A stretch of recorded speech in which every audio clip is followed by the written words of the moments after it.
ले चलते हैं आपको राजस्थान विधानसभा में इस वक्त नेता प्रतिपक्ष गुलाब चंद कटारिया क्या कुछ कह रहे हैं। कोई चिंता की बात नहीं, जो डूबना है प्रदेश को तो डूबेगा। मतलब 10 वर्ष में चाहे मेरा सरकार रही हो चाहे आपकी रही हो, किसी मैं स्वयं शिक्षा मंत्री हूँ, अपराधी होऊंगा, कोई चिंता की बात नहीं। लेकिन आप कम से कम इन 10 सालों से इन जितनी कोचिंग संस्थाएं चल रही है, इनकी जितनी परीक्षाएं हुई है, उनके परीक्षा के रिजल्ट के साथ आप एक टीम लगा करके इनका पोस्टमार्टम करो, तब आपको समझ में आ जाएगा कि ये बीमारी कहाँ से चली है। ये बीमारी इन व्यवसायियों के थ्रू चली है। मैं और आप पेपर आउट करेंगे, पेपर लाऊंगा, 5 लाख दे दूंगा, 8 लाख दे दूंगा, मैं क्या 2 करोड़ 5 करोड़ 8 करोड़ दे सकता हूँ क्या भैया? ये सारे के सारे जो पैसे देने वाले बड़े बड़े दिग्गज लोग हैं, जो कोई 10 करोड़ में पेपर ले जाता है, कोई 3 करोड़ में ले जाता है, कोई 2 करोड़ में ले जाता है, फिर अपने कोचिंग संस्थान में रिजल्ट लाता है और उसके बाद बड़े बड़े पोस्टर बाहर लगाता है, मेरा 100% सिलेक्शन। ये है बीमारी की जड़। अगर मार करना चाहते हो तो यहाँ करो, तब तो जाकर के इसको कोई रोक सकोगे। बाकी से केवल मन को संतुष्ट करने का काम करो तो ये राजस्थान के उस गरीब बच्चे के साथ न्याय नहीं होगा, जो बड़ी मुश्किल से पढ़ता है, अपने घर में बूढ़े माँ बाप को भूखे मार के पढ़ता है और उसके बाद परीक्षा के लिए जाता है, रोता हुआ घर लौटता है। क्या दुख नहीं होता है? हम लोगों के मन में कोई रहम नहीं है कि आखिर उस बच्चे का क्या होगा जो अपनी बड़ी पीड़ा के साथ पढ़ रहा है। इन सारे पैसे वाले लोगों के पास में आपने सारी सरकारी नौकरियों को भेज दिया। मैं बहुत कड़वा सच बोल रहा हूं। आज जो पिछले 8 साल में नौकरी में लगे ना, उन सब का भी पोस्टमार्टम कराओ, आपको लगेगा आधा फर्जी मामला निकलेगा। कोई है नहीं, कोई सोचने वाला है इस पर कि आखिर उसके दर्द को कौन जानेगा, है ना। जिस प्रकार से हमने परीक्षा के माध्यम से इन पैसे वाले लोगों को उतार करके सारे के सारे उन गरीबों की आशाओं के ऊपर पानी फेर दिया। रात और दिन पढ़ता है, भूखा प्यासा पढ़ता है, घर बेच करके पढ़ता है, खेत बेच करके पढ़ता है, लेकिन जब उसका सिलेक्शन नहीं होता तो जहर खा के मरता है। कोई इस पीड़ा को समझने के लिए तैयार नहीं है। और हम इस कानून को ला करके दुनिया को बताना चाह रहे हैं कि हमने इतना बड़ा कानून कर दिया, इस कानून से कुछ भी नहीं होगा। मैं आज आपको कह रहा हूँ,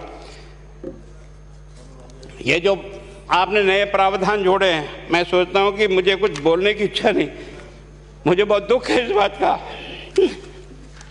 क्या होगा ये?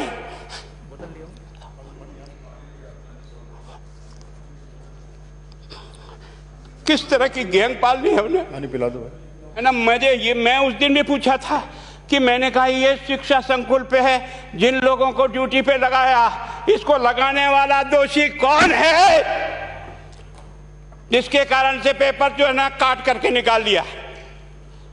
ये तो ठीक है, भाग्य हमारा अच्छा था कि सवाई माधोपुर की घटना फूट गई और एसओजी को उसमें हाथ में लग करके कुछ केस लग गया।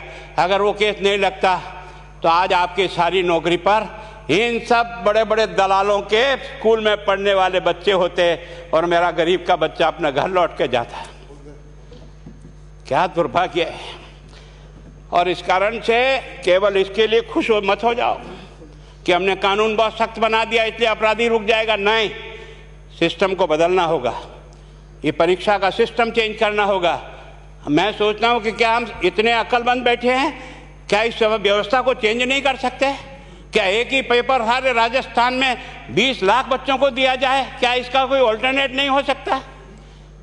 इसका ऑल्टरनेट सोचना चाहिए कि हम परीक्षा को टुकड़े टुकड़ों में कैसे कर सकते हैं। जिले के अनुसार पेपर नहीं, एक नहीं हम 25 पेपर बना सकते हैं।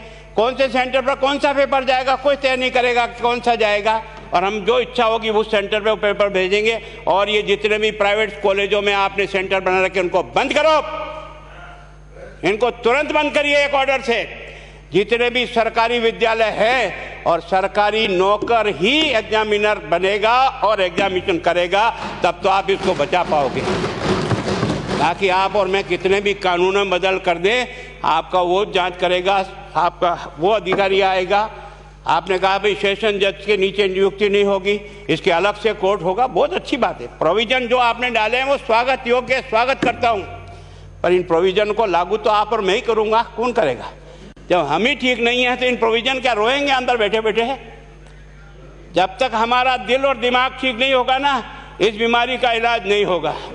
हमने शिक्षा के मंदिर को भ्रष्टाचार की भट्टी में जलाकर खाक कर दिया। दुर्भाग्य हमारा, जहां से कोई आशा की किरण दिखती थी उस गरीब को कि चलो मैं अपनी मेहनत से आगे बढ़ जाऊंगा, लेकिन अब वो निराशा में आ गया। उसको लगा कि अब कोई रास्ता नहीं है। और इस कारण से मैं सोचता हूं कि आप जिस भावना से लाया, मैं आपकी भावना की इज्जत करता हूं, लेकिन केवल आपकी भावना इन बेईमानों को नहीं रोक सकेगी। इसको रोकने के लिए हमको सिस्टम को बदल करके और तुरंत उस पर ध्यान करना चाहिए। कानून 302 का बना हुआ है, क्या मर्डर रुक गए? आप भी जान रहे हो, रोज के रोज पोक्सो कोर्ट में आजीवन कारावास हो रहा, क्या व्यभिचार रुक गया है? अपराधी को दंड मिल सकता है, अपराध बंद नहीं हो सकता है। अपराध बंद करने के लिए जो सिस्टम होते हैं उस सिस्टम में चलो। एकमात्र इस देश में भ्रष्टाचार की भट्टी में देश जल रहा था। केवल और केवल एक तरह से प्रत्येक व्यक्ति का खाता खुलवाकर देश के प्रधानमंत्री में सारा का सारा बेनिफिट उसका सीधा खाते में डाला। बेईमानों को चोट लगी नहीं लगी, उस तरफ अपना दिमाग बचाओ, उस तरफ अपना दिमाग लगाओ। किस बीमारी का इलाज कहाँ है और कैसे हो, इस बारे में चिंता करने की कोशिश करो। मैं कई बार इधर सीकर और इधर गया तो मैं सोचता हूँ कोचिंग संस्थान की बिल्डिंग देंगे ना तो टोपी गिर जाए नीचे से। क्या चीज़ है यार, भगवान ने क्या लक्ष्मी वहीं बरसाई है? और जो बाकी संस्थाएं, उसका कारण यह है कि हमने अपनी दुकान को इतनी कमज़ोर कर दी है कि जहाँ बच्चे अच्छी तरह से शिक्षा लेकर के हम जैसे गरीब पढ़ करके यहाँ आ गए, अब वो रास्ते नहीं हैं। और इस कारण से मेरी बहुत विनम्र प्रार्थना है, इस बीमारी का इलाज चाहिए बच्चे को, कानून से नहीं होगा, कानून के अलावा होगा। और उसमें आप करें। धन्यवाद। Thank you. माननीय मंत्री महोदय।